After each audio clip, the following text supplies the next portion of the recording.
এই জামাত শিবির এবং আওয়ামী লীগ এই একই ধরনের ফেসিস্ট। আওয়ামী লীগ সুযোগ পেয়েছিল ফেসিস্ট হওয়ার, তাই তারা ফেসিস্ট হয়েছে। জামাত শিবির সুযোগ পায় নাই ফেসিস্ট হওয়ার, তাই তারা ফেসিস্ট হয় নাই। সুযোগ না পেয়েই তারা যে ধরনের তাণ্ডব তারা চালিয়েছে, তাদের অতীত ইতিহাস, সেই রক কাটা ইতিহাস, ধর্ষণের ইতিহাস, দখলদারিত্বের ইতিহাস। অন্তর্বর্তীকালীন সরকারের সময় আমরা দেখেছি কিভাবে এই ছাত্র আন্দোলনের নেতাদেরকে ব্যবহার করে তারা বিভিন্ন সরকারি অফিস, আদালত, ব্যবসা প্রতিষ্ঠানে দখলবাজি, চাঁদাবাজি চালিয়েছিল।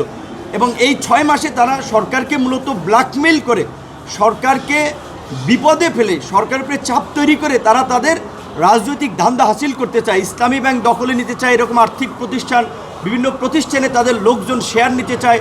একটা ভাগ বাটোয়ারা তারা চায়, প্রকৃত অর্থে ক্ষমতার ভাগ বাটোয়ারা।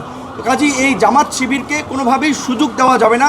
এরা সুযোগ দিলে ভবিষ্যতে এই দেশ তথা এই জাতির জন্য একটা ভয়ঙ্কর বিপর্যয় ডেকে নিয়ে আসবে।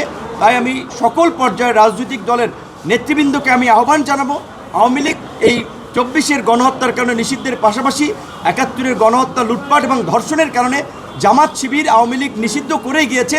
সেই নিষিদ্ধ অন্তর্বর্তীকালীন সরকার তুলেছে, কিন্তু এখন যেহেতু নির্বাচিত সরকার, এই সরকারকেও সেই বিষয়ে ভাবতে হবে।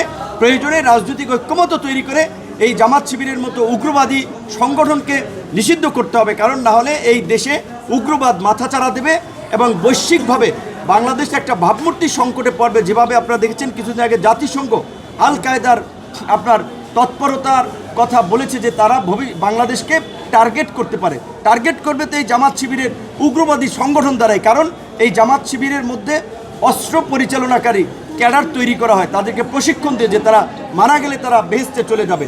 এই জামাত শিবিরের মধ্যে আপনার চাঁদাবাজ গ্রুপ তৈরি করা হয়, এই জামাত শিবিরের মধ্যে সন্ত্রাসী গ্রুপ তৈরি করা হয়, এই জামাত শিবিরের মধ্যে সোশ্যাল মিডিয়ায় প্রোপাগান্ডা ছড়ানোর জন্য সাইবার বাহিনী তৈরি হয়। আপনারা শুনেছেন বট বাহিনীর কথা।